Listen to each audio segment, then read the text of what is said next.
ट्यूबरकुलाई की वजह से होता है। ठीक है, तो कॉजेटिव एजेंट क्या है? माइकोबैक्टीरियम ट्यूबरकुलाई, ये चीज नोट करो। ठीक है, अब ये जो माइकोबैक्टीरियम ट्यूबरकुलाई है, ये माइकोबैक्टीरियम फैमिली से आता है, माइकोबैक्टीरियेसी फैमिली से आता है।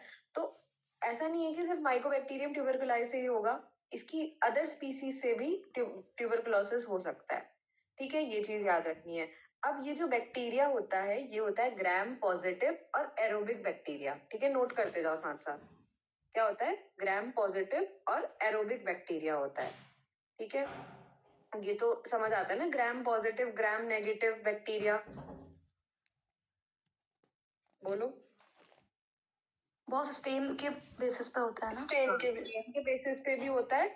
और एक चीज होती है ग्लाइकोप्रोटीन और पेप्टाइडोग्लाइकेन। ठीक है, तो जो ग्राम पॉजिटिव बैक्टीरिया होते हैं, उनकी जो सेल वॉल बनी होती है वो पेप्टाइडोग्लाइकेन की बनी होती है। ठीक है, इस वजह से उस ग्राम पॉजिटिव में रखा जाता है। बहुत सारी चीजें होती हैं, तो अभी फिलहाल के लिए ये याद रखो, स्टेन वाली चीज भी। और ये याद रखो कि माइकोबैक्टीरियम ट्यूबरकुलाई क्या है? ग्राम पॉजिटिव बैक्टीरिया है। ठीक है, और एरोबिक है। अब देखो, एरोबिक है तो हमारे बॉडी में सबसे ज्यादा एयर कहाँ रहती है? लंग्स। तो लंग्स को अफेक्ट करता है। ठीक है, इसका ये जो बैक्टीरिया है, ये जो डिजीज है पल्मोनरी ट्यूबरकुलोसिस जिसे हम कहते हैं, ये एयरबॉर्न होता है। ठीक है, जो आयुर्वेद में भी अगर हम राजयक्ष्मा देखें, इसे औपसर्गिक रोग बताया गया है। ठीक है, इन्फेक्शियस डिजीज बोला गया है। अब ये जो माइकोबैक्टीरियम ट्यूबरकुलाई मैंने लिखवाया, इसको ही ट्यूबरकुलर बैसिलाई भी बोला जाता है। ठीक है, नोट करो, इसे ही बोला जाता है ट्यूबरकुलर बैसिलाई। बॉस स्क्रीन ही दिख रही। हाँ, स्क्रीन मैंने दिखाई नहीं, अभी स्टार्ट कर रही हूँ, देखो। अब दिख रही है? यस वो। ठीक है।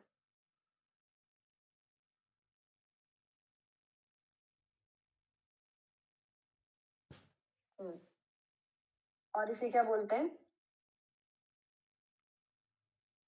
Tubercle bacilli. ठीक है, साथ ही साथ इसे बोला जाता है कोच बैसिलाई, KOCHS बैसिलाई। क्यों? क्योंकि जिस साइंटिस्ट ने इसे डिस्कवर किया था उनका नाम था कोच। ठीक है, रॉबर्ट कोच नाम था उनका पूरा। तो उनके नाम से ही इसका नाम रखा गया है, माइकोबैक्टीरियम ट्यूबरकुलाई या ट्यूबरकुलर बैसिलाई या फिर कोच बैसिलाई। ठीक है, अब इसका ये तो हमने लिख दिया कि इन्फेक्शियस एजेंट क्या है? माइकोबैक्टीरियम ट्यूबरकुलाई ग्राम पॉजिटिव होता है और एरोबिक बैक्टीरिया होता है। ठीक है, अब इसका रूट ऑफ एंट्री लिखो। रूट ऑफ एंट्री होता है इसका, अब कैसे आता है? मैंने बताया एयरबॉर्न है, तो या तो इनहेलेशन के थ्रू आएगा या फिर इंजेक्शन के थ्रू आएगा। ठीक है, तो रूट ऑफ एंट्री लिख लो, इनहेलेशन या फिर इंजेक्शन। ठीक है, और कई कंडीशंस में क्या हो सकता है? हेमाटोजेनस रूट भी हो सकता है, और हेमाटोजेनस रूट। ठीक है, अब इसकी जो वैक्सीन होती है, BCG वैक्सीन इसके लिए दी जाती है। कब दी जाती है BCG वैक्सीन, पता है किसी को? At the birth. At birth दी जाती है। और कैसे देते हैं? इंट्रामस्कुलर, इंट्रावेनस, कैसे देते हैं? इंट्रामस्कुलर। ये दी जाती है इंट्राडर्मल। ठीक है, नोट करो, BCG वैक्सीन दी जाती है इंट्राडर्मली, 15 डिग्री पर दी जाती है। ठीक है, जो इंजेक्शन होता है और जो हमारी स्किन है उससे जो एंगल बनना चाहिए वो 15 डिग्री का बनना चाहिए, इंट्राडर्मली दी जाती है। ठीक है, BCG वैक्सीन इंपॉर्टेंट है, एट बर्थ दी जाती है। ठीक है, तो ये हमने देखा tubercular bacilli, inhalation, injection, hematogenous route, BCG की वैक्सीन होती है। अब जो इसका जो ये बैक्टीरिया है, ये मोस्ट कॉमन साइट कौन सी, ऐसी मोस्ट कॉमनेस्ट साइट है जहां पे ये इन्फेक्ट करता है? तो हमारे लंग्स की, हाँ लंग्स में करता है। अब लंग्स की कौन सी साइड पे? तो लंग का जो हमारा एपेक्स है, ठीक है, एपेक्स वाले पोर्शन पे सबसे ज्यादा इफेक्ट करता है। क्यों? क्योंकि यहाँ पे सबसे, अब एयर है, एयर किधर की तरफ जाती है? ऊपर की तरफ जाती है हमेशा। तो एयर का जो V/Q रेशियो तुमने पढ़ा होगा फिजियोलॉजी में, वेंटिलेशन परफ्यूजन रेशियो, तो यहाँ इस एपेक्स का सबसे ज्यादा हाई वेंटिलेशन परफ्यूजन रेशियो होता है, तो मोस्ट कॉमन साइट क्या आ जाती है, लंग का एपेक्स आ जाती है। ठीक है, तो most common site of infection of mycobacterium tuberculi is upper zone या फिर एपेक्स ऑफ लंग। ठीक है, अब एपेक्स क्यों है ये भी मैंने बता दिया। यहाँ पे सबसे ज्यादा क्या है, हाईएस्ट वेंटिलेशन और परफ्यूजन रेशियो रहता है, और यहाँ पे सबसे ज्यादा मैक्सिमम O2 सैचुरेशन रहता है इस वजह से। ठीक है, मैक्सिमम O2 सैचुरेशन रहेगा। अब एरोबिक बैक्टीरिया उसको एयर चाहिए, तो सबसे ज्यादा एयर जहाँ होगी वहीं वो अपना क्या बनाएगा, साइट बनाएगा इन्फेक्शन की। ठीक है, अब दूसरा भी, अब लंग्स हमारी कितनी होती हैं बताओ, हमारी क्लास में किसी ने एक भी बोला था, पता है? 2 होते हैं। ठीक है, अब हाँ 2 होते हैं। अब इसमें भी जो हमारा राइट लंग है, ठीक है, राइट वाले लंग को सबसे ज्यादा इफेक्ट करता है। ठीक है, क्यों? क्योंकि जो हमारा राइट ब्रोंकस होता है नेचुरली वो छोटा भी होता है और ब्रॉड भी होता है, इस वजह से ज्यादा राइट ब्रोंकस को अफेक्ट करता है माइकोबैक्टीरियम ट्यूबरकुलाई। ठीक है, सब साथ साथ नोट करते जाएंगे। ठीक है, तो मैंने बताया कि मोस्ट कॉमन साइट क्या है इन्फेक्शन की, राइट अपर जोन। ठीक है, राइट ब्रोंकस, क्यों? क्योंकि वो शॉर्ट होता है, ब्रॉड होता है राइट ब्रोंकस, और अपर जोन इसलिए, एपेक्स इसलिए क्योंकि वहां पे सबसे ज्यादा हाईएस्ट वेंटिलेशन परफ्यूजन रेशियो रहता है, मैक्सिमम O2 सैचुरेशन रहता है। इस वजह से जो माइकोबैक्टीरियम ट्यूबरकुलाई है वो वहां पे अपना साइट ऑफ इन्फेक्शन बनाता है। ठीक है, अब थोड़ा इसकी पैथोलॉजी समझ लेते हैं। तो सबसे पहले क्या होगा, या तो इनहेलेशन होगा या इंजेक्शन होगा माइकोबैक्टीरियम ट्यूबरकुलाई का, तो इनहेलेशन लिख लेते हैं। ठीक है, इनहेलेशन हुआ। अब माइकोबैक्टीरियम ट्यूबरकुलाई अंदर गया, इनहेलेशन ऑफ माइकोबैक्टीरियम ट्यूबरकुलाई पूरा लिख लेना। अब इनहेलेशन हुआ, ये अंदर गया बॉडी के, अब ये क्या करेगा, सबसे पहले ये एल्वेलाई में पहुंच के क्या करता है, कॉजेज हाइपरीमिया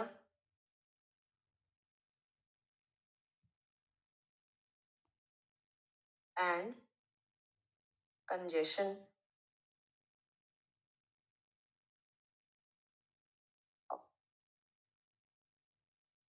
इन द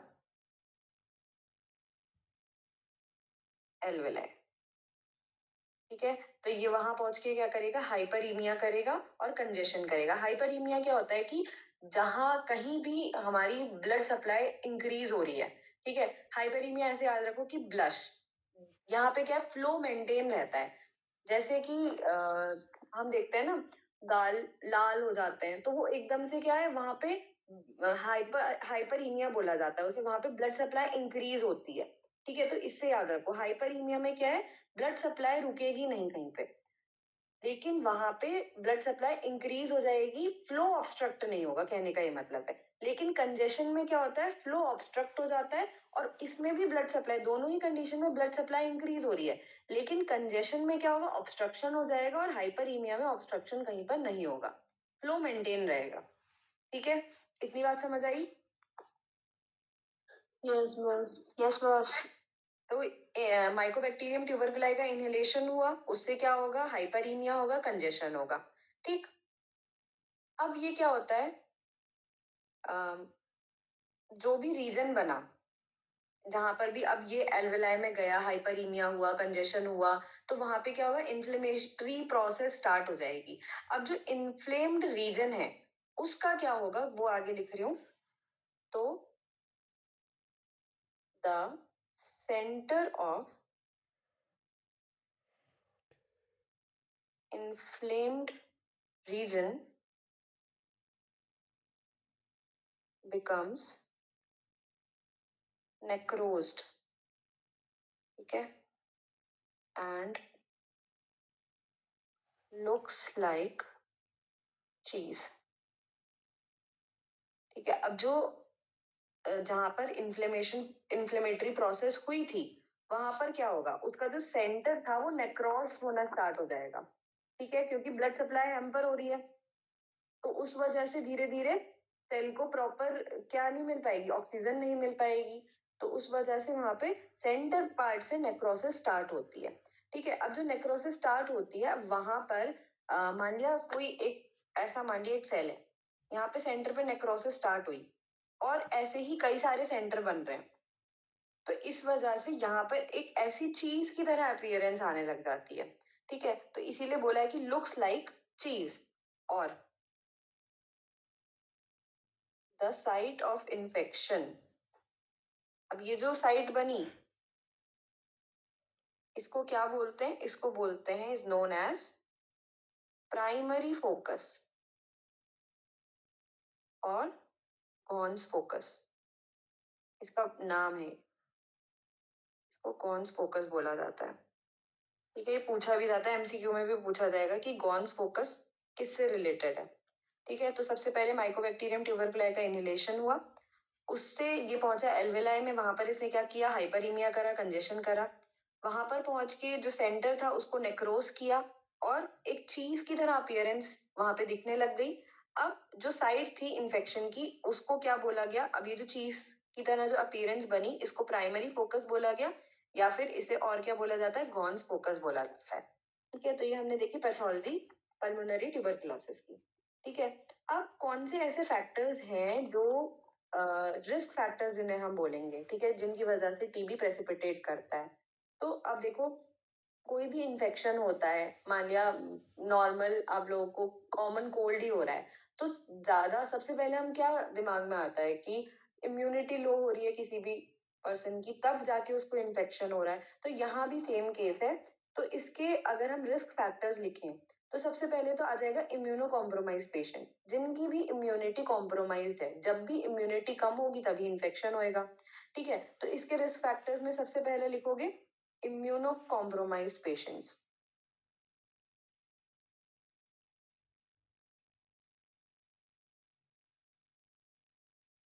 दूसरा, माल न्यूट्रिशन। ठीक है, अब न्यूट्रिशन ही प्रॉपर नहीं मिला है, उस वजह से भी इम्यूनिटी कम होगी। ठीक है, तीसरा रिस्क फैक्टर हो सकता है एक्सट्रीम ऑफ एजेस। इसका क्या मतलब है, एक्सट्रीम ऑफ एजेस का मतलब है या तो बहुत छोटे में या फिर बहुत ज्यादा एज में। ठीक है, तो ज्यादातर देखा जाता है इसे ओल्ड एज में।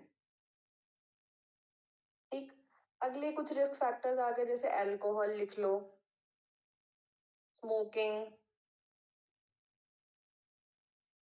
डायबिटीज मेलाइटिस, सीकेडी, जितने भी डिजीजेस जो हमारी इम्यूनिटी को अफेक्ट करती हैं, जो हमारी बॉडी के मेटाबॉलिज्म को अफेक्ट करती हैं, वो सारे ही इसमें रिस्क फैक्टर्स आ जाएंगे टीबी में।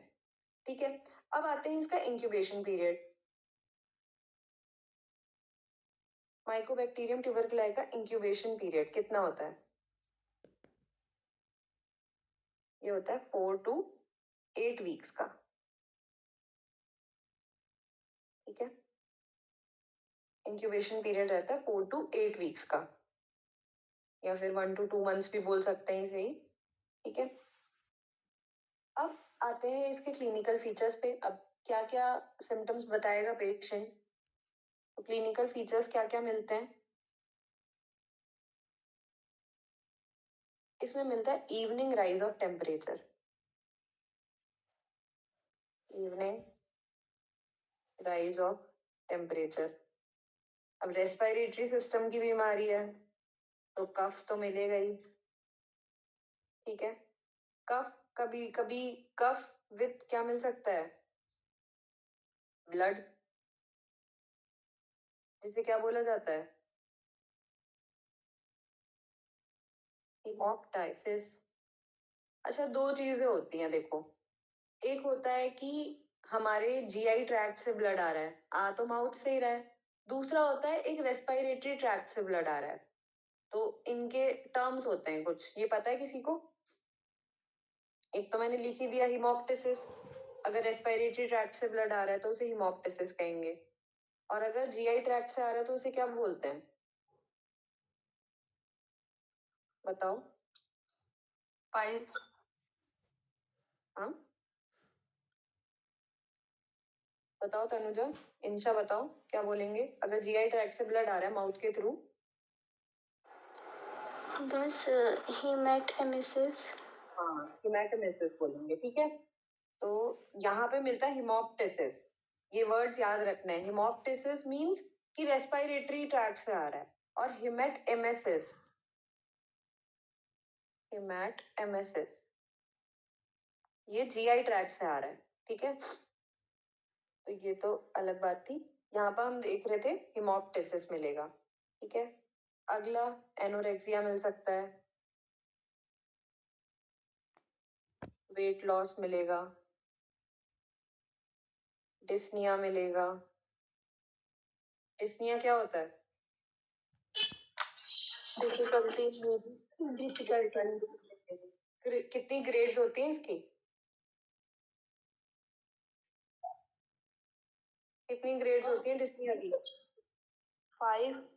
5। और कोई बताओ कितनी होती हैं? भेजा भी था भाई ग्रुप में, पढ़ लिया करो बच्चों। क्लिनिकल फीचर्स क्या क्या मिलते हैं? इवनिंग राइज ऑफ टेम्परेचर बताएगा पेशेंट, कफ मिलेगा, कफ विद ब्लड मिल सकता है, हिमोप्टिसिस कहते हैं जिसे, एनोरेक्सिया होगा, loss of appetite, weight loss हो सकता है, डिस्निया, डिफिकल्टी इन ब्रीदिंग होगी, ठीक है। और एक चीज रह गई, most important feature, night sweats, ठीक है। जगह जगह पोस्टर भी लगे रहते हैं कई बार, तो उसमें भी ये फीचर्स तो लिखे ही रहते हैं। नाइट स्वेट्स लिखा रहेगा, हिमोप्टिसिस मिलेगा, इवनिंग राइज ऑफ टेम्परेचर, कफ, ठीक है। ये 4 तो लिखने ही लिखने हैं हमेशा, कभी भी टीबी की बात आती है तो। अब टीबी, अगर हम खाली टीबी बोले, ट्यूबरक्लोसिस, तो ट्यूबरक्लोसिस 2 टाइप का होता है। क्या क्या होता है? एक तो होता है पल्मोनरी, और दूसरा होता है एक्स्ट्रा पल्मोनरी। एक्स्ट्रा पल्मोनरी, ठीक है। पल्मोनरी का मतलब है कि जो लंग्स में हो रहा है, जो हम आज पढ़ रहे हैं, ठीक है, पल्मोनरी। अब एक्स्ट्रा पल्मोनरी टीबी और कहाँ कहाँ हो सकता है बताओ जरा? और कहीं का टीबी सुना है किसी ने? बस बोन्स का और बोन का हो सकता है, इंटेस्टाइन का हो सकता है, और बताओ? बस बोन्स और इंटेस्टाइन का हो सकता है? बस लिवर किडनी। सब जगह का हो सकता है। एब्डोमेन, पूरे एब्डोमेन का टीबी हो सकता है, लिम्फ नोड का टीबी हो सकता है, adrenal TB, TB meningitis, pericardial TB, spine का, स्किन का, जेनाइटो यूरिनरी टीबी, ठीक है। कहीं का भी, बॉडी में कहीं भी हो सकता है एक्स्ट्रा पल्मोनरी टीबी, ठीक है। तो ये चीज याद रखनी है कि टीबी केवल केवल लंग्स में नहीं होगा, ये कहीं और भी हो सकता है, ठीक है। तो यहाँ पर हम बात कर रहे हैं पल्मोनरी टीबी की। तो ये हमने क्लिनिकल फीचर्स देख लिए। क्लिनिकल फीचर्स के बाद आती है बात इन्वेस्टिगेशन की, कि हम कैसे क्या क्या इन्वेस्टिगेशंस कराते हैं जिससे हमें पता चले कि पर्सन को क्या है, ट्यूबरक्लोसिस है। तो बताओ कोई इन्वेस्टिगेशन का नाम जो गोल्ड स्टैंडर्ड होता है बिल्कुल। बोल रहा है कोई? एम से नाम होता है। देखो, मॉन्टॉक्स टेस्ट, ठीक है, गोल्ड स्टैंडर्ड टेस्ट है इसका, और इसको बोला जाता है tuberculin test, also known as tuberculin test,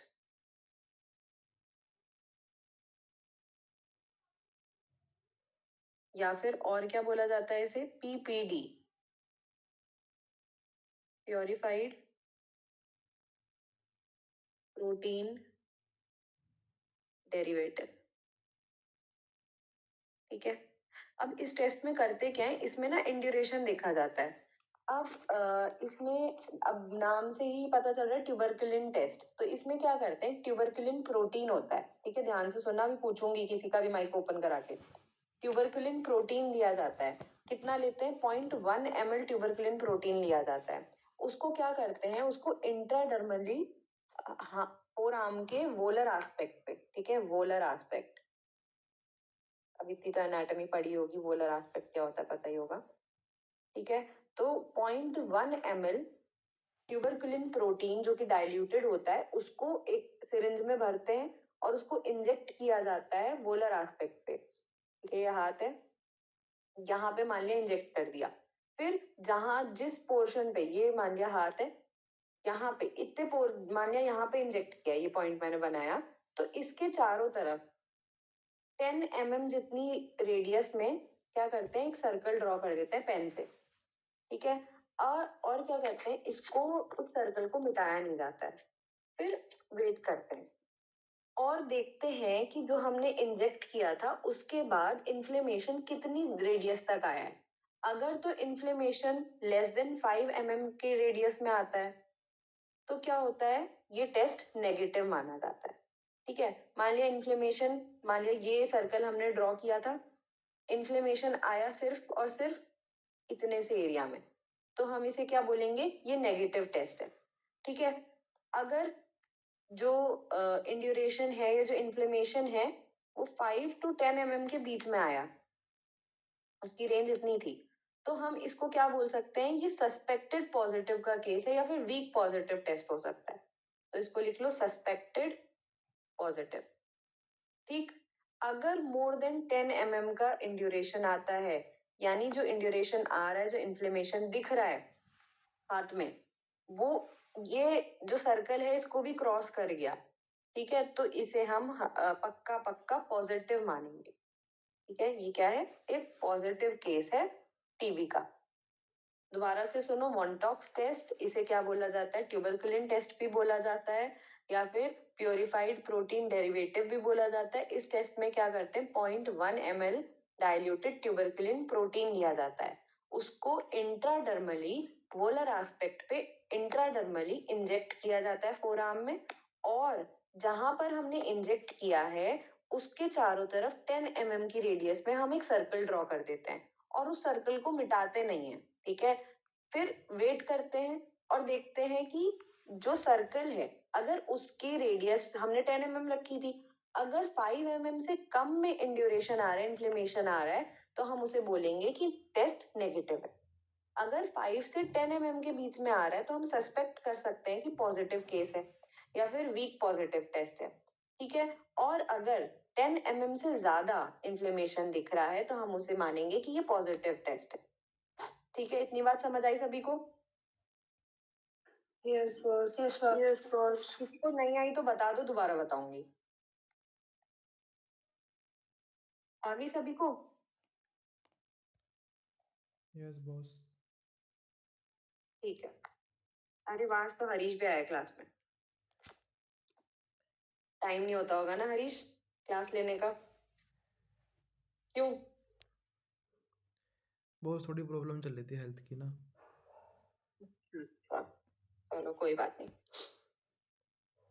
तो मॉन्टॉक्स टेस्ट बताओ फिर हरीश, क्या होता है? बॉस मॉन्टॉक्स टेस्ट को ट्यूबरकुलिन टेस्ट भी कहते हैं और इसमें हम वोलर रेस्पेक्ट फोरआर्म के एक 10 mm का सर्कल बनाते हैं, उसमें हम 0.1 ml ट्यूबरकुलिन प्रोटीन डालते हैं। अगर जो इन्फेक्शन का रेडियस हुआ है वो 5 mm से कम होगा तो नेगेटिव है, और 5 से 10 mm होगा तो वीक या सस्पेक्टेड पॉजिटिव है, और अगर मोर देन 10 mm होगा तो पॉजिटिव है पक्का। ठीक है। अब देखो, कई बार ऐसी कंडीशन होती है कि हमें फॉल्स पॉजिटिव भी मिल जाता है, तो वो कब कब हो सकता है? तो ये हो सकता है अगर हमने बीसीजी वैक्सीन लगाई है, उस कंडीशन में हमें फॉल्स क्या मिल सकता है, पॉजिटिव मिल सकता है रिजल्ट। और दूसरी एक और कंडीशन होती है, कई बार हमें फॉल्स पॉजिटिव तब भी मिल जाता है अगर हमें कितना लेना चाहिए था ट्यूबरकुलिन प्रोटीन, 0.1 ml। अगर हमने 0.1 ml से ज्यादा ले लिया, ठीक है, जो भी टेस्ट कर रहा है, जो भी मॉन्टॉक्स टेस्ट कर रहा है, उसने 0.1 ml से ज्यादा अगर ट्यूबरकुलिन प्रोटीन ले लिया तो भी क्या होता है, फॉल्स पॉजिटिव रिजल्ट आ सकता है, ठीक है। इन्फ्लेमेशन ज्यादा एरिया में हो जाएगा, इस वजह से फॉल्स पॉजिटिव रिजल्ट आता है। अब कई बार ऐसा भी होता है कि मॉन्टॉक्स में फॉल्स नेगेटिव रिजल्ट भी आ जाता है, तो ये कब होता है, जब मान लिया कि बहुत ही अर्ली स्टेज में हमने मॉन्टॉक्स करा दिया, ठीक है, तो क्या होगा, फॉल्स नेगेटिव आ जाएगा। अगला क्या हो सकता है, कई बार कुछ इम्यूनो कॉम्प्रोमाइज पेशेंट होते हैं, जैसे HIV का पेशेंट हो गया, उसमें ये नेगेटिव देखा जाता है, फॉल्स नेगेटिव। उनको होगा तो सही टीबी का इन्फेक्शन, लेकिन मॉन्टॉक्स में नेगेटिव आ जाएगा, ठीक है। कैंसर पेशेंट हो गए, जितनी भी इम्यूनो कॉम्प्रोमाइज कंडीशन है, PEM, प्रोटीन एनर्जी माल न्यूट्रिशन, इस कंडीशन में भी क्या होता है, फॉल्स नेगेटिव आ जाता है। मीजल्स में, मम्स में, चिकन पॉक्स, कई बार लेप्रोसी में भी फॉल्स नेगेटिव रिजल्ट आता है। ठीक है, तो हमने देखा मोंटॉक्स टेस्ट, इसे और क्या बोलते हैं बताओ? ट्यूबरकुलिन टेस्ट और पीपीडी और purified protein purified protein derivative भी बोला जाता है। अब इसमें क्या होता है, इसमें इंड्यूरेशन मिलना चाहिए मोर देन 10, तब हम कहेंगे पॉजिटिव है। ठीक है, अब कई बार हमें फॉल्स पॉजिटिव कब मिलता है, बीसीजी वैक्सीन लगाई है तब हमें फॉल्स पॉजिटिव मिल जाता है। और दूसरा, अगर हमने जो ट्यूबरकुलिन प्रोटीन है वो 0.1 ml से ज्यादा डाल दिया तब भी फॉल्स पॉजिटिव मिल जाता है। दूसरा, फॉल्स नेगेटिव कब मिल सकता है, जब बहुत ही अर्ली स्टेजेस में हमने टेस्ट करा दिया। दूसरा, कई इम्यूनो कॉम्प्रोमाइज डिसीज होती हैं, जैसे HIV है, ठीक है, कैंसर है, इम्यूनोथेरेपी चल रही है किसी की, तब हो सकता है। PEM के केस में हो सकता है, ठीक है, मम्स में, मीजल्स में, चिकन पॉक्स में, लेप्रोसी में, HIV के पेशेंट में, इन सब में फॉल्स नेगेटिव मिल सकता है। ठीक है, तो पहला हमने देखा था मोंटॉक्स टेस्ट। दूसरा हम क्या करा सकते हैं इसमें, हम इसमें स्पूटम एग्जामिनेशन करा सकते हैं। ठीक है, स्पूटम एग्जामिनेशन कराएंगे, उसमें देखेंगे, हिस्टोपैथोलॉजिकल एग्जामिनेशन कराएंगे, उसमें देखेंगे कि क्या है, माइकोबैक्टीरियम ट्यूबरकुलाई है या नहीं है। ठीक है, तो इसके लिए स्पूटम एग्जामिनेशन जब कराते हैं हम, तो मिनिमम 3 स्पूटम्स लिए जाते हैं। ये कितने लिए जाते हैं, मिनिमम 3 स्पूटम्स कलेक्ट किए जाते हैं। और वो कैसे कलेक्ट किए जाते हैं, पहले स्पूटम और दूसरे स्पूटम के बीच में मिनिमम 8 आवर्स का गैप होना चाहिए। ठीक है, तब अब पेशेंट ऐसा तो है नहीं कि 8 घंटे तक वेट करेगा फिर आएगा, तो इसीलिए हम अगले दिन बुलाते हैं पेशेंट को। ठीक है, तो 3 कॉन्जिक्यूटिव डेज तक हम लेते हैं स्पूटम। ठीक है, 3 स्पूटम कलेक्ट किए जाते हैं। और ये स्पूटम कब लेना है, हमें मॉर्निंग टाइम में स्पूटम लेना है। ठीक है, मॉर्निंग टाइम में स्पूटम लेना है। और अगर 3 स्पूटम में से 2 स्पूटम पॉजिटिव आते हैं, तब हम कहते हैं ये टेस्ट क्या, कंफर्मेशन है TB का। ठीक है, दोबारा से सुनो, जो स्पूटम एग्जामिनेशन है इसमें हम मिनिमम 3 स्पूटम लेते हैं एग्जामिनेशन के लिए, और हर एक स्पूटम के बीच में 8 आवर्स का गैप होना चाहिए।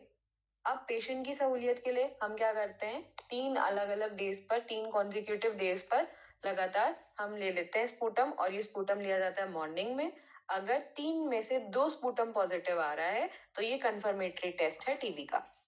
ठीक है, कि TB है पेशेंट को। अगला, पहला हमने देखा मोंटॉक्स, दूसरे में हमने देखा स्पूटम एग्जामिनेशन, तीसरा हम कराते हैं AFB staining, acid fast bacilli staining. ठीक है, अगला टेस्ट होता है कल्चर करा लो स्पूटम का। ठीक है, कुछ नहीं पता चल रहा है, कल्चर करा दो। ठीक है, स्पूटम, ठीक है, कल्चर ऑफ स्पूटम। अगला एक टेस्ट आता है नाट, सुना भी होगा आप लोगों ने नीट के टाइम पे। तो नाट होता है nucleic acid amplification test for tuberculosis. ठीक है, नोट कर लो, न्यूक्लिक एसिड एम्प्लीफिकेशन टेस्ट और ट्यूबरकुलोसिस। ठीक है, अगला इसमें और क्या करा सकते हैं, तो इसमें एलाइजा भी करा सकते हैं। एलाइजा की फुल फॉर्म बताओ? एंजाइम लिंक्ड इम्यूनोसप्रेसिव अरे अरे अरे, और कोई बताओ? एंजाइम लिंक्ड इम्यूनोसॉर्बेंट एसे। एंजाइम लिंक्ड इम्यूनोसॉर्बेंट एसे। ठीक है, और क्या करा सकते हैं, PCR करा सकते हैं। PCR की full form? Protein chain reaction, फिर गलत, polymerase chain reaction, polymerase chain reaction. ठीक है, फिर आता है अगला इग्रा, इसकी आती है फुल फॉर्म किसी को? नोट करो, इंटरफेरॉन गामा रिलीजिंग एसिड, हाँ वेरी गुड, रिलीज ऐसे, TB गोल्ड भी बोला जाता है इसे। ठीक है, तो इग्रा TB गोल्ड टेस्ट है, इंटरफेरॉन गामा रिलीज ऐसे। ठीक है, तो ये हमने टेस्ट देख लिए कि कौन कौन से टेस्ट कराए जाते हैं, मोंटॉक्स, स्पूटम, AFB स्टेनिंग, कल्चर, नाट यानी न्यूक्लिक एसिड एम्प्लीफिकेशन, एलाइजा करा लेते हैं, PCR करा लेते हैं, इग्रा करा लेते हैं। ठीक है, अब जो टीबी का पेशेंट होता है इसकी भी ना कैटेगरीज करी गई हैं, तो इनको 3 कैटेगरीज में डिवाइड करते हैं जो WHO ने बताई हैं। ठीक है, WHO has categorize TB patients into 3 categories. तो सबसे पहले लिखेंगे, ये हेडिंग डाल लो, WHO category for tuberculosis patient. ठीक है, ये हेडिंग डाल लो, WHO category for tuberculosis patient. तो सबसे पहले लिखते हैं कैटेगरी 1। 3 कैटेगरीज आएंगी इसकी। तो कैटेगरी 1 में कौन आते हैं? तो इसमें आते हैं न्यू टीबी पेशेंट्स। और कैसे? पहले तो आ गए स्पूटम पॉजिटिव वाले। ठीक, दूसरा फिर से न्यू टीबी पेशेंट, लेकिन इसमें क्या होगा? स्पूटम नेगेटिव होगा। ठीक है, कैटेगरी 1 में आते हैं न्यू टीबी पेशेंट, पहले आएंगे स्पूटम पॉजिटिव वाले, दूसरे आएंगे new TB patient sputum negative वाले, लेकिन इनमें क्या होगा? सीवियर पैरेन्काइमल इन्वॉल्वमेंट देखा जाएगा। ठीक है, बहुत ज्यादा, जो हम चेस्ट एक्सरे कराएंगे उसमें बहुत सीवियर इन्वॉल्वमेंट दिखेगा पैरेन्काइमा का। ठीक है, अगला आते हैं न्यू केसेस, ये sputum negative but severe parenchymal involvement. ठीक है, फिर आते हैं न्यू केसेस, ये कैटेगरी 1 में ही चल रहा है अभी, A B C ऐसे करके लिख लो इसे। ठीक है, न्यू केसेस, लेकिन ये क्या होगा? पल्मोनरी नहीं होगा, ये होगा extra pulmonary TB. New cases of extra pulmonary TB. तो कैटेगरी 1 में हमने सारे न्यू केसेस देख रहे हैं। ठीक है, न्यू केसेस है, लेकिन एक में क्या है? स्पूटम पॉजिटिव है, एक में क्या है? स्पूटम नेगेटिव है, लेकिन सीवियर पैरेन्काइमल इन्वॉल्वमेंट है। फिर तीसरे क्या है? न्यू केसेस है, लेकिन पल्मोनरी टीबी नहीं है, एक्स्ट्रा पल्मोनरी टीबी है। ठीक है, तो कैटेगरी 1 में क्या आएंगे? सारे न्यू केसेस आएंगे। दूसरी आती है कैटेगरी 2। कैटेगरी 2 में वो पेशेंट आते हैं जो कि ट्रीटमेंट फेलियर वाले होते हैं। ठीक है, ट्रीटमेंट फेलियर या फिर डिफॉल्टर्स। डिफॉल्टर्स किन्हें कहते हैं? जो दवाई लेते नहीं है। ठीक है, ढंग से दवाई नहीं ली, उन्हें कहते हैं डिफॉल्टर्स। तो फिर से वो पॉजिटिव आ जाते हैं। ठीक है, तीसरा इसमें और क्या आता है? इसमें आता है रिलैप्स वाले केसेस। ठीक है, ट्रीटमेंट फेलियर कैसे पता चलेगा? पहले से वो ट्रीटमेंट लेते हुए आ रहे हैं, लेकिन फिर से हमने स्पूटम एग्जामिनेशन कराया, उन्होंने पूरा ट्रीटमेंट लिया इसका, लेकिन फिर हमने स्पूटम एग्जामिनेशन कराया, फिर उनका पॉजिटिव आ गया। ठीक है, तो ये कैटेगरी 2 में आते हैं। और या फिर एक बार ठीक हो गया टीबी, फिर दोबारा से हो गया, तो वो रिलैप्स हो गया। डिफॉल्टर्स वो हो गए जिन्होंने ट्रीटमेंट ही ढंग से नहीं लिया। ये सब आएंगे कैटेगरी 2 में।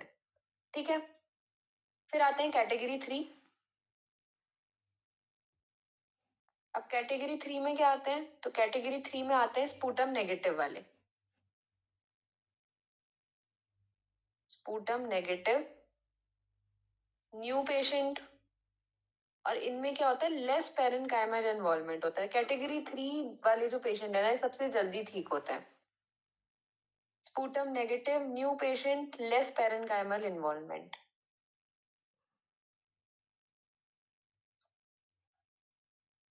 ठीक है, और ये क्या होते हैं? और दूसरे इसमें ए, तो ये आ गए। दूसरे इसमें आते हैं एक्स्ट्रा पल्मोनरी वाले, एक्स्ट्रा पल्मोनरी टीबी वाले, और वो भी लेस सीवियर। कैटेगरी 1 में भी हमने देखा था एक्स्ट्रा पल्मोनरी वाले टीबी, एक्स्ट्रा पल्मोनरी टीबी वाले पेशेंट, लेकिन वो क्या थे? सीवियर फॉर्म वाले थे। यहाँ पे क्या है? लेस सीवियर है, इसलिए इन्हें कैटेगरी 3 में रखा है। तो कैटेगरी 3 में वो पेशेंट आएंगे जो बहुत जल्दी ट्रीट हो जाते हैं। ठीक है, अभी इनकी हम जब मेडिसिन देखेंगे, जब हम ATG देखेंगे, तो उसमें भी आएगा कि इनमें कंपैरेटिवली कम दवाइयां चलती हैं। ठीक है, तो ये हमने 3 कैटेगरीज देखी टीबी के पेशेंट की, कैटेगरी 1, कैटेगरी 2, कैटेगरी 3। ये WHO ने क्लासिफाई किए। कैटेगरी 1 में न्यू केसेस आते थे, ठीक है, जो स्पूटम पॉजिटिव है। दूसरा न्यू केसेस आते थे जो स्पूटम नेगेटिव है, लेकिन उनमें क्या है? सीवियर पैरेन्काइमल इन्वॉल्वमेंट है। तीसरे क्या आते थे उसमें? बताओ, सोना नहीं है बीच में। एक्स्ट्रा पल्मोनरी ट्यूबरक्लोसिस वाले पेशेंट हाँ, एक्स्ट्रा पल्मोनरी ट्यूबरक्लोसिस वाले पेशेंट आते थे न्यू। ठीक है, कैटेगरी 2 में जो ट्रीटमेंट फेलियर वाले पेशेंट थे, ठीक है, उन्होंने डिफॉल्टर्स हाँ डिफॉल्टर्स आते थे, ट्रीटमेंट फेलियर और रिलैप्स। ठीक है, कैटेगरी 3 में क्या आएंगे? Sputum negative patient less parenchymal involvement sputum negative new patient और लेस पैरेन्काइमल इन्वॉल्वमेंट और new patient of extra pulmonary TB लेकिन लेस सीवियर फॉर्म। ठीक, तो ये हमने 3 कैटेगरीज देख ली टीबी के पेशेंट की। अब हम बात करेंगे ड्रग्स। तो इसके लिए एक इमेज मैं डाउनलोड कर लेती हूँ। ATT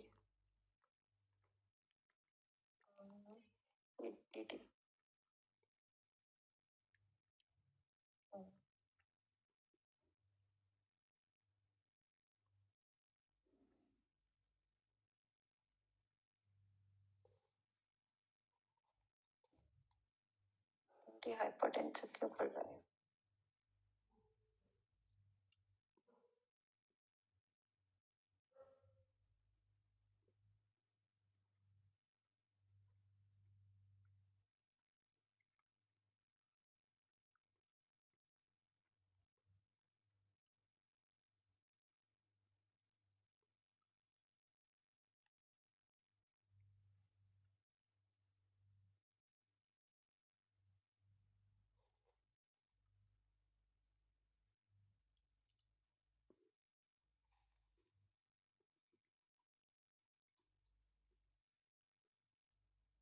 तो देखो एंटी ट्यूबरकुलर ड्रग्स आ गए यहाँ पे। ठीक है, तो क्या बोल रहा है? फर्स्ट लाइन ड्रग्स हैं, क्या क्या आती हैं इसमें? आइजोनियाजिड, रिफैम्पिसिन, पायराजीनामाइड, इथैम्ब्यूटल और स्ट्रेप्टोमाइसिन। इनको HREZ बोला जाता है। ठीक है, HRZES ऐसे बोला जाता है। आइजोनियाजिड, रिफैम्पिसिन, पायराजीनामाइड, इथैम्ब्यूटल, स्ट्रेप्टोमाइसिन। ये हमेशा याद रखनी है ऐसी की ऐसी। ठीक है, फर्स्ट लाइन ड्रग्स बिल्कुल रटी होनी चाहिए। तो क्या क्या है इसमें? आइजोनियाजिड, अच्छा, आइजोनियाजिड, रिफैम्पिसिन, पायराजीनामाइड, इथैम्ब्यूटल और स्ट्रेप्टोमाइसिन। तो HREZ करके ही याद करते हैं इसे, HREZS। ठीक है, आइजोनियाजिड को हम H से रिप्रेजेंट करते हैं, रिफैम्पिसिन को R से रिप्रेजेंट करते हैं, पायराजीनामाइड को Z से रिप्रेजेंट करते हैं। अब H से क्यों रिप्रेजेंट किया जा रहा है? नाम तो इसका I से है, तो इस आइजोनियाजिड का पूरा नाम होता है आइजोनिकोटिनिक एसिड हाइड्राजाइड। ठीक है, तो हाइड्राजाइड की वजह से इसे H से डिनोट करते हैं। कभी भी अगर एंटी ट्यूबरकुलर ड्रग्स पूछा जाए तो HREZ बोल दो बस। ठीक है, अगर वाइवा में भी पूछा जाता है, वाइवा में ऐसे करके भी पूछ देते हैं कि HREZ थेरेपी किस में दी जाती है। ठीक है, HREZS थेरेपी किस में दी जाती है? तो वो टीबी में दी जाती है। ठीक है, तो फर्स्ट लाइन ड्रग्स हमें याद रखनी है। पहले इसको ऐसे लिख लो अलग से कि ड्रग्स यूज्ड इन ट्यूबरकुलोसिस। तो फर्स्ट लाइन ड्रग्स कौन कौन सी आती हैं? HREZS। H से आता है आइजोनियाजिड, R से आता है रिफैम्पिसिन, E से आता है इथैम्ब्यूटल, Z से आता है पायराजीनामाइड,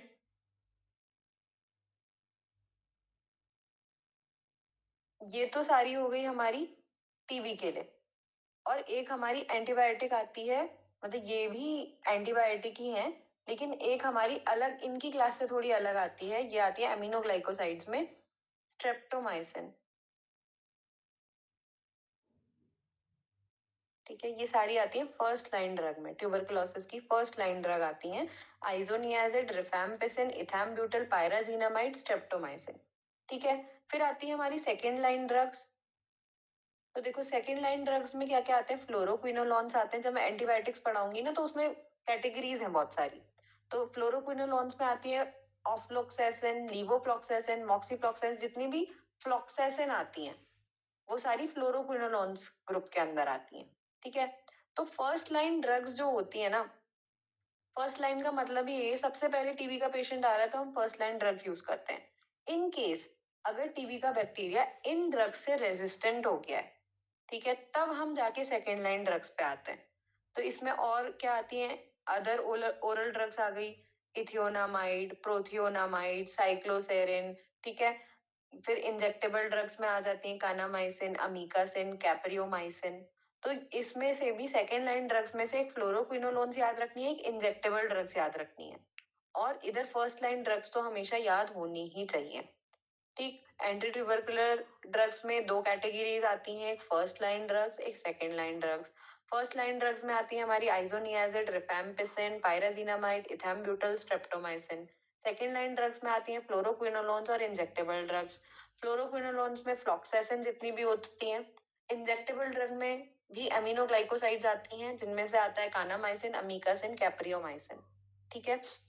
बार बार पढ़ोगे याद हो जाएगा, इसको लिख लिख के याद करना, ठीक है।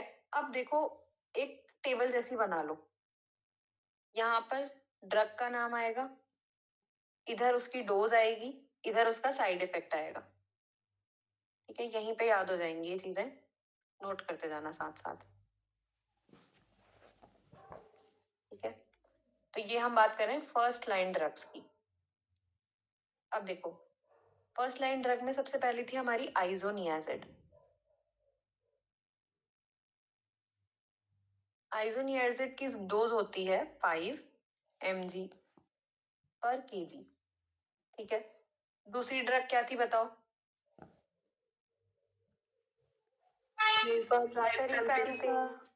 रिफैम्पिसिन, ठीक है। आइजोनियाजिड, रिफैम्पिसिन, फिर आती है पायराजिनामाइड, सॉरी इथैम्ब्यूटल, हाँ इथैम्ब्यूटल। फिर क्या आती है? पायराजिनामाइड,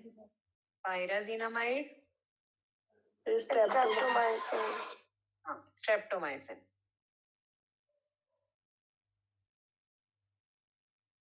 ठीक। आइजोनियाजिड की डोज होती है 5 mg पर kg, फिर रिफैम्पिसिन की होती है 10 mg पर kg, ठीक है। पर kg के हिसाब से हम डोज डिसाइड करते हैं। इथैम्ब्यूटल की डोज होती है 15 to 20 mg पर kg, ठीक। फिर पायराजिनामाइड की होती है 20 to 30 mg पर kg। और स्ट्रेप्टोमाइसिन, अब देखो ये जितनी भी ड्रग्स हैं HREZ वाली, ये सारी दी जाती है ओरली, ठीक है। ये ओरली दी जाती हैं, लेकिन सिर्फ और सिर्फ स्ट्रेप्टोमाइसिन ऐसी है जो IM दी जाती है, ठीक है, इंट्रामस्कुलरली दी जाती है। अब क्योंकि ये इंजेक्टेबल फॉर्म में दी जा रही है तो इसकी डोज ओरल की जैसी तो चलेगी नहीं, तो इसकी डोज होती है 0.75 ग्राम, ठीक है, OD दी जाती है, या फिर अल्टरनेटिव में। अब देखो इनके साइड इफेक्ट्स इंपॉर्टेंट हैं।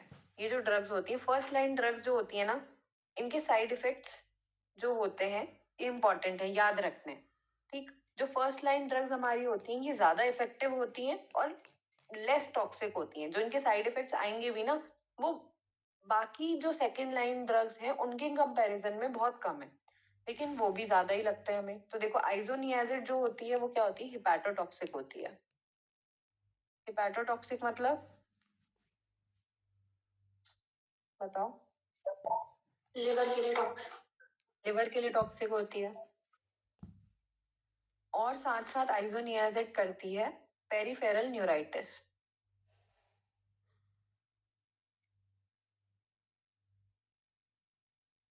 पेरिफेरल न्यूराइटिस इसका साइड इफेक्ट है ये, ठीक है। तो हिपैटोटॉक्सिक है, साथ ही साथ पेरिफेरल न्यूराइटिस करती है, विटामिन B6 की डेफिशिएंसी करा देती है।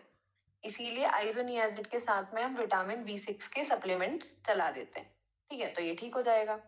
फिर रिफैम्पिसिन भी क्या है? हिपैटोटॉक्सिक तो है ही, साथ ही साथ रिफैम्पिसिन का एक क्लासिकल फीचर है कि ये क्या कराती है? रिफैम्पिसिन कराती है रेड यूरिन, ठीक है।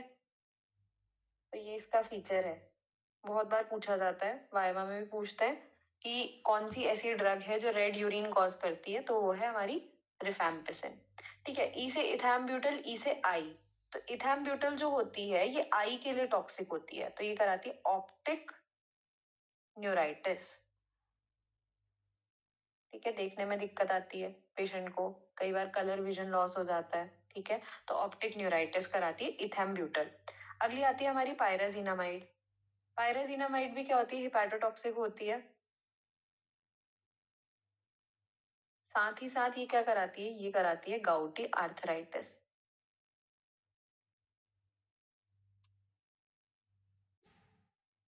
ठीक है, गाउटी आर्थराइटिस कराती है। अगली आती है लास्ट स्ट्रेप्टोमाइसिन, ये होती है ऑटोटॉक्सिक। अब ये क्या चीज है, जहां पर भी ऑटो वर्ड आता है ये आता है ईयर के लिए। ठीक है, तो ये जो स्ट्रेप्टोमाइसिन है ये ईयर के लिए टॉक्सिक होती है, साथ ही साथ ये नेफ्रोटॉक्सिक भी होती है, किडनी के लिए भी टॉक्सिक है। ठीक है, तो ये side effects second line drugs के कंपैरिजन में ये बहुत कम साइड इफेक्ट्स हैं। ठीक है, तो ये हमने देखा आइसोनियाजिड, रिफैम्पिसिन, इथैम्ब्यूटल, पायराजिनामाइड और स्ट्रेप्टोमाइसिन। इसमें आइसोनियाजिड की डोज 5 mg पर केजी, रिफैम्पिसिन की 10, इथैम्ब्यूटल की 15 to 20, फिर पायराजिनामाइड की 20 to 30, स्ट्रेप्टोमाइसिन की 0.75 ग्राम। ठीक है, फिर आइसोनियाजिड जो होता है वो हिपैटोटॉक्सिक होता है, पेरिफेरल न्यूराइटिस कॉज कराता है, इसलिए हम क्या करते हैं, विटामिन B6 के सप्लीमेंट इसके साथ देते हैं। फिर आती है रिफैम्पिसिन, रिफैम्पिसिन भी हिपैटोटॉक्सिक है लेकिन साथ में क्या करा रही है, रेड यूरिन कॉज कराती है। फिर इथैम्ब्यूटल ई से आई, तो ये ऑप्टिक न्यूराइटिस कराती है। पायराजिनामाइड ये हिपैटोटॉक्सिक तो है ही, साथ में गाउटी आर्थराइटिस भी कराती है। स्ट्रेप्टोमाइसिन ये ऑटोटॉक्सिक होती है, और ऑटो मतलब ईयर के लिए टॉक्सिक है, साथ ही साथ नेफ्रोटॉक्सिक भी होती है। ठीक है, अब जो ये हमारी स्ट्रेप्टोमाइसिन है, स्ट्रेप्टोमाइसिन अगर कोई प्रेग्नेंट फीमेल है और उसको टीबी हो जाता है तो उस कंडीशन में हम HREZ तो देंगे लेकिन S नहीं दिया जाता है उस कंडीशन में। जो स्ट्रेप्टोमाइसिन है वो स्ट्रिक्टली कॉन्ट्राइंडिकेटेड होती है इन केस ऑफ प्रेगनेंसी। क्यों, क्योंकि ये क्या कर रही है, ऑटोटॉक्सिक है। अब अगर बच्चे में चली गई इन केस, वैसे तो ये क्या है, मिल्क के थ्रू भी जाती है लेकिन ये प्लेसेंटा को भी क्रॉस कर जाती है, और ये अगर बच्चे में चली गई तो क्या बच्चा डेफ पैदा होगा, है ना। तो इस वजह से स्ट्रेप्टोमाइसिन को कॉन्ट्राइंडिकेट किया जाता है प्रेगनेंसी में। ठीक है, ये 8th क्रेनियल नर्व का डैमेज करती है। कौन सी होती है 8th क्रेनियल नर्व, क्या बोल दिया मैंने, बताओ। Optic nerve, boss. अरे ये तो याद किया होगा, OOTT AFAG। अब बताओ VSH कौन सी होती है 8th, ग्लॉसोफेरिंजिया। ग्लॉसोफेरिंजियल, vestibular nerve. सब बोल दो, सब बोल दो। वेस्टिबुलो कॉक्लियर नर्व। अरे भाई काउंट करो, 1 2 3 4 5 6 7 8। अब बताओ। वेस्टिबुलो कॉक्लियर नर्व, ऑडिटरी नर्व। ठीक है, ये याद होनी चाहिए, क्रेनियल नर्व। तो जो 8th क्रेनियल नर्व है हमारी ऑडिटरी नर्व, उसको डैमेज करती है। ठीक है, ये हो गया हमारा। अब आता है कैटेगरी वाइज ट्रीटमेंट, तो ये पढ़ ही लेते हैं, आज ही खत्म कर लेते हैं।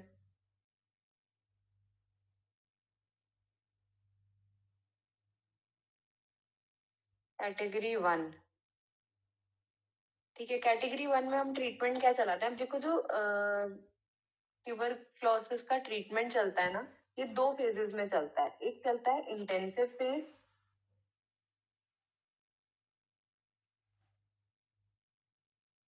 और दूसरा चलता है कॉन्टिन्यूअस फेज।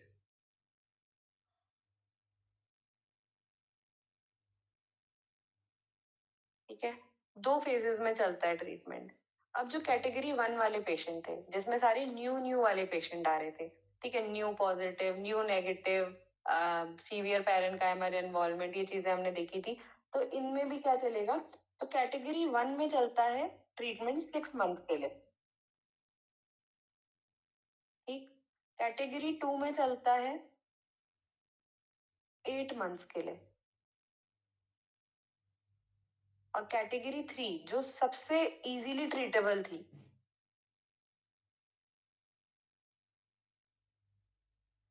कैटेगरी 3 ये चलता है 6 मंथ्स के लिए। ठीक है, कैटेगरी 1 6 मंथ के लिए, कैटेगरी 2 8 मंथ के लिए, 8 मंथ के लिए, और कैटेगरी 3 6 मंथ के लिए ट्रीटमेंट चलता है।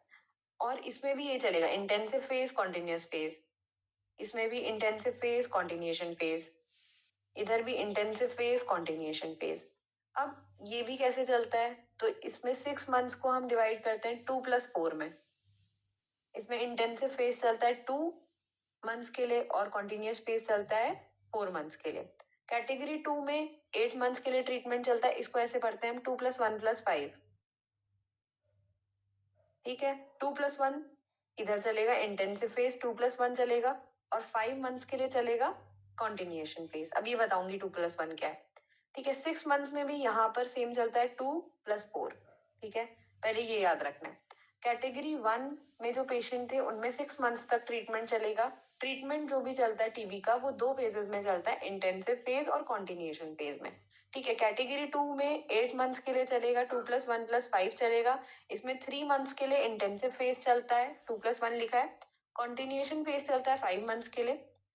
फिर आती है कैटेगरी 3, इसमें 6 मंथ्स के लिए ट्रीटमेंट चलता है, इंटेंसिव फेज 2 मंथ्स के लिए चलता है, और कॉन्टिन्यूएशन फेज 4 मंथ्स के लिए चलता है। ठीक, अब हमने देखा इंटेंसिव फेज, कॉन्टिन्यूएशन फेज। अब ये जो 2 मंथ्स का इंटेंसिव फेज है, इसमें हम क्या क्या देंगे, इसमें हम देते हैं HREZ और S। ठीक है, जितनी भी हमारी फर्स्ट लाइन ड्रग्स थी हमने सब दे दी 2 मंथ। फिर उसके बाद कॉन्टिन्यूएशन फेज में हम क्या चलाते हैं, सिर्फ R और H चलता है, या H और R लिख लो। ठीक है, बाकी के पीछे के हटा देते हैं, EZS हटा दिया। ठीक है, तो कैटेगरी 1 में 6 महीने के लिए ट्रीटमेंट चलेगा। इनिशियल चलता है इंटेंसिव फेज 2 महीने के लिए, फिर 4 महीने के लिए चलता है कॉन्टिन्यूएशन फेज, 2 महीने के लिए चलता है HREZS, और 4 महीने के लिए चलता है H और R। ठीक है, कैटेगरी 2 8 मंथ्स के लिए ट्रीटमेंट चलेगा, 2+1+5 बोल रहे हैं इसे, तो देखो 2 मंथ्स के लिए तो चलेगा हमारा HREZS। ठीक, फिर जो 1 मंथ का इंटेंसिव फेज है, ये इसी के चल रहे हैं पार्ट्स। ठीक है, ये पूरा इसी में आ रहा है इंटेंसिव फेज में, तो ये 1 मंथ के लिए क्या चलेगा, HREZ चलेगा। फिर ये जो 5 मंथ्स हैं, इसमें क्या चलेगा, इसमें चलेगा HRE। ठीक, एक एक हटता जा रहा है कैटेगरी 2 वाले पेशेंट्स में। अब कैटेगरी 3 है, तो मैंने बताया था कि ये इजीली ट्रीटेबल होते हैं, तो इसमें ज्यादा मेडिसिन नहीं लगती है। इसमें जो पहला इंटेंसिव फेज है उसमें लगेगी HRZ। ठीक है, दूसरा जो कॉन्टिन्यूएशन फेज है 4 महीने का, उसमें चलेगी H और R। ठीक है, इतनी बात समझ आई सभी को? एक बार और समझाऊं, एक बार और सुन लो। देखो, हमने डिवाइड किए थे पेशेंट्स को 3 कैटेगरीज में, कैटेगरी 1, कैटेगरी 2, कैटेगरी 3। ठीक है, जो ट्रीटमेंट चलता है वो 2 फेजेस में चलता है, इंटेंसिव फेज और कॉन्टिन्यूएशन फेज में। कैटेगरी 1 में जो ट्रीटमेंट चलेगा वो 6 महीने के लिए चलेगा, कैटेगरी 2 में 8 महीने के लिए चलेगा, कैटेगरी 3 में 6 मंथ के लिए चलेगा। कैटेगरी 2 में वो पेशेंट्स आ रहे थे ना जो डिफॉल्टर्स थे, जो क्या थे, रिलैप्स वाले केसेस थे, जो ट्रीटमेंट फेलियर वाले केस, सब चला दो 2 महीने, HREZS चलेगा। ठीक है, फिर कॉन्टिन्यूएशन फेज में 4 महीने के लिए H और R चलेगा सिर्फ। ठीक है, आइसोनियाजिड और रिफैम्पिसिन। फिर आता है कैटेगरी 2, ये 8 महीने तक के लिए चलेगा, 2+1+5 याद रखते हैं। 2 महीना और 1 महीना यानी 3 महीना क्या चलेगा, इंटेंसिव फेज चलेगा। कॉन्टिन्यूएशन फेज चलेगा 5 महीने तक। पहले स्टार्टिंग के 2 months HREZS, isoniazid, rifampicin, ethambutol, pyrazinamide, streptomycin सब चलेगा। फिर अगला 1 महीना HREZ चलेगा, स्ट्रेप्टोमाइसिन हटा देंगे। फिर अगले जो कॉन्टिन्यूएशन फेज में 5 मंथ्स आएंगे, वहां पे सिर्फ HRE चलेगा। ठीक है, फिर आता है कैटेगरी 3 वाला पेशेंट, इसमें 6 मंथ के लिए ट्रीटमेंट चलेगा। इंटेंसिव फेज 2 महीने चलेगा, कॉन्टिन्यूएशन फेज 4 महीने चलेगा। इंटेंसिव फेज 2 महीने में क्या क्या चलेगा? एच, आर और जेड चलेगा। कॉन्टिन्यूएशन 4 महीने में चलेगा एच और आर। ठीक है, सभी को समझ आ गया? Yes boss. Yes boss. ठीक है, किसी को पूछना है इसमें तो बताओ। ये पूरा हमने देख लिया टीबी का ट्रीटमेंट आज। ठीक है, तो यहां से जो पोर्शन था इधर से, ये आया है फार्मा वाला पोर्शन। यहां तक हमने देखा था पैथो वाला पोर्शन। ठीक है, तो हमने पैथो और फार्मा एक साथ कर लिया है। सबसे पहले हमने देखा कि माइकोबैक्टीरियम ट्यूबरकुलाई की वजह से होता है, इसे कोच बैसिलाई भी बोलते हैं, ट्यूबरकुलर बैसिलाई भी बोलते हैं। इसकी जो वैक्सीन होती है वो बीसीजी होती है, इंट्राडर्मली ली जाती है 15 डिग्री के एंगल पे। इसका रूट ऑफ एंट्री क्या होता है? इनहेलेशन होता है, इंजेक्शन होता है, या हिमेटोजेनस रूट भी हो सकता है। मोस्ट कॉमन साइड लंग का एपेक्स होता है, उसमें भी राइट लंग होता है। क्यों? क्योंकि वहां पे हाईएस्ट वेंटिलेशन परफ्यूजन रेशियो होता है, मैक्सिमम O2 सैचुरेशन होता है। और राइट साइड इसलिए होता है क्योंकि राइट ब्रोंकस क्या है? शॉर्ट है और ब्रॉड होता है। फिर हमने इसके बाद इसकी पैथोलॉजी देखी थी कि इनहेलेशन हुआ, फिर हाइपरीमिया कंजेशन हुआ, और फिर जो इन्फ्लेम्ड रीजन था वहां पे, उसका जो सेंटर था वो नेक्रोज हो गया और उसकी चीज लाइक अपीयरेंस हो गई। और उस साइट को हम क्या बोलते हैं? प्राइमरी फोकस या फिर गॉन्स फोकस बोला जाता है। फिर इसके रिस्क फैक्टर्स हमने देखे कि कहाँ कहाँ किन किन पेशेंट्स में ज्यादा दिखेगा। इम्यूनो कॉम्प्रोमाइज पेशेंट में, कोई माल न्यूट्रिशन का पेशेंट है, extreme of ages, old age में ज्यादा दिखा जाएगा। मतलब रिस्क फैक्टर्स है, इनमें होने के चांसेस ज्यादा हैं। ठीक है, कोई अल्कोहलिक है, कोई स्मोकर है, डायबिटीज मेलाइटिस का पेशेंट है, सीकेडी क्रोनिक किडनी डिजीज का पेशेंट है, तो उस कंडीशन में ज्यादा देखा जाएगा। इसका इंक्यूबेशन पीरियड था 4 to 8 वीक्स का। ठीक है, इंक्यूबेशन पीरियड क्या होता है बताना जरा, लिख तो लिया। बॉडी में एंटर हुआ उसके बाद से जब तक वो सिम्टम शो करता है। हाँ, तो जब से वो एंटर किया और सिम्टम्स आने तक का जो पीरियड होता है उसे इंक्यूबेशन पीरियड बोला जाता है। तो ये 4 to 8 वीक्स तक का होता है। क्लिनिकल फीचर्स हमने देखे, मोस्ट इंपॉर्टेंट था नाइट स्वेट्स, ठीक है, कफ, इवनिंग राइज ऑफ टेम्परेचर, हिमोप्टिसिस। ठीक है, एनोरेक्सिया में मिल सकता है, वेट लॉस मिलेगा, डिस्निया मिलेगा, डिफिकल्टी इन ब्रीदिंग मिलेगा। टीबी मैंने बताया 2 तरीके का होता है, पल्मोनरी, एक्स्ट्रा पल्मोनरी। कहीं भी पूरी बॉडी में कहीं भी हो सकता है, एब्डोमेन में हो सकता है। ठीक है, एड्रेनल ग्लैंड का टीबी हो सकता है, मेनिंजाइटिस हो सकता है। पल्मोनरी टीबी हम देख रहे थे जो लंग्स में होता है। इन्वेस्टिगेशंस मैंने बताया, मोन्टॉक्स टेस्ट करते हैं, 0.1 ml ट्यूबरकुलिन प्रोटीन इंजेक्ट किया जाता है, लेस देन 5 mm का इन ड्यूरेशन मिलेगा तो क्या होगा? नेगेटिव टेस्ट होगा। 5 to 10 mm का मिलेगा, सस्पेक्टेड पॉजिटिव होगा। मोर देन 10 mm का मिलेगा तो पॉजिटिव टेस्ट होगा। फिर हमने देखा था कि बीसीजी वैक्सीन अगर दे रहे हैं या फिर 0.1 ml से ज्यादा अगर हमने ट्यूबरकुलिन प्रोटीन दे दिया है तो फॉल्स पॉजिटिव आ सकता है। फॉल्स नेगेटिव कब आएगा? इम्यूनो कॉम्प्रोमाइज पेशेंट्स में, जिनकी इम्यूनो थेरेपी चल रही है, एचआईवी के पेशेंट में। ठीक है, फॉल्स नेगेटिव आ सकता है। मीजल्स, मम्स, रूबेला, पीईएम के केस में फॉल्स नेगेटिव आ सकता है। ठीक है, फिर हमने देखा और क्या कराते हैं इसमें? स्पूटम एग्जामिनेशन कराते हैं। 3 स्पूटम लिए जाते हैं, 8 आवर्स के गैप में लेने चाहिए। पेशेंट की सहूलियत के लिए हम उसे कॉन्जिक्यूटिव 3 डेज तक बुला लेते हैं। ठीक है, एएफबी, एसिड फास्ट बेसिलाई करा सकते हैं, कल्चर करा सकते हैं, नाट करा सकते हैं। फिर एलाइजा करा सकते हैं, पीसीआर, इग्रा, इसका टीबी गोल्ड कहलाता है। ठीक है, कैटेगरी 1, अब हमने 3 कैटेगरीज देखी थी डब्ल्यूएचओ के अकॉर्डिंग इसकी टीबी की पेशेंट्स की। तो कैटेगरी 1 में वो पेशेंट्स आते थे जो न्यू टीबी के पेशेंट थे, और इसमें स्पूटम पॉजिटिव भी आ सकते थे, स्पूटम नेगेटिव, लेकिन उनमें क्या होना चाहिए? सीवियर पैरेन्काइमल इन्वॉल्वमेंट होता है। तीसरा, new cases of extra pulmonary TB भी कैटेगरी 1 में आ रहे थे। कैटेगरी 2 में हमने देखा था जो ट्रीटमेंट फेलियर के केसेस थे, डिफॉल्टर्स थे, और क्या थे? रिलैप्स वाले पेशेंट थे। कैटेगरी 3 में स्पूटम नेगेटिव वाले पेशेंट और जिनमें लेस पैरेन्काइमल इन्वॉल्वमेंट था वो वाले पेशेंट थे। एक्स्ट्रा पल्मोनरी टीबी के पेशेंट थे लेकिन लेस सीवियर फॉर्म वाले। तो कैटेगरी 3 सबसे इजीली ट्रीटेबल कैटेगरी थी। ठीक है, इसमें हमने देखा। फिर अब हमने स्टार्ट की थी एटीटी, एंटी ट्यूबरकुलर ड्रग्स। तो ये फार्मा वाला पोर्शन स्टार्ट हुआ था। तो एंटी ट्यूबरकुलर ड्रग्स में 2 तरह की ड्रग्स आती थी, फर्स्ट लाइन ड्रग्स और सेकंड लाइन ड्रग्स। ठीक है, फर्स्ट लाइन ड्रग्स में HREZ-S आती थी, isoniazid, rifampicin, pyrazinamide, ethambutol, streptomycin. Second line drugs में मैंने बोला था कि 2 ही याद रखनी है, फ्लोरोक्विनोलोन्स और इंजेक्टेबल ड्रग्स। तो फ्लोरोक्विनोलोन्स में जितनी भी हमारी फ्लॉक्सेसिन आती हैं, और इंजेक्टेबल ड्रग्स में कानामाइसिन, अमीकासिन और कैप्रियोमाइसिन आती हैं। ठीक है, फिर मैंने ये बताया था इनकी डोजेस और इनके साइड इफेक्ट्स। तो आइसोनियाजेड का साइड इफेक्ट हिपैटोटॉक्सिक तो सभी है एक्सेप्ट इथेम्ब्यूटल, ठीक है, सारी ही हिपैटोटॉक्सिक है। और इसमें जो आइसोनियाजेड है वो क्या करती है, पेरिफेरल न्यूराइटिस करती है। रिफैम्पिसिन का कैरेक्टर्स देखो, आर से रिफैम्पिसिन, आर से रेड यूरिन, ई से इथेम्ब्यूटल, ई से आई में प्रॉब्लम करेगी, ऑप्टिक न्यूराइटिस कर रही थी। पायराजिनामाइड क्या होगी, ये भी हिपैटोटॉक्सिक है और गाउटी आर्थराइटिस कराती है, पीजी से याद रख लो, ठीक है। स्ट्रेप्टोमाइसिन ऑटोटॉक्सिक होती है, प्रेग्नेंट फीमेल्स में हम नहीं देंगे। और ये साथ ही साथ क्या होती है, नेफ्रोटॉक्सिक भी होती है। फिर हमने इसका ट्रीटमेंट देखा था कैटेगरी वाइज। कैटेगरी 1 में हम 6 मंथ्स का ट्रीटमेंट करते हैं, कैटेगरी 2 में 8 मंथ्स का, और कैटेगरी 3 में 6 मंथ्स का, ठीक है। सभी को आ गया समझ? Yes boss. ठीक है, चलो।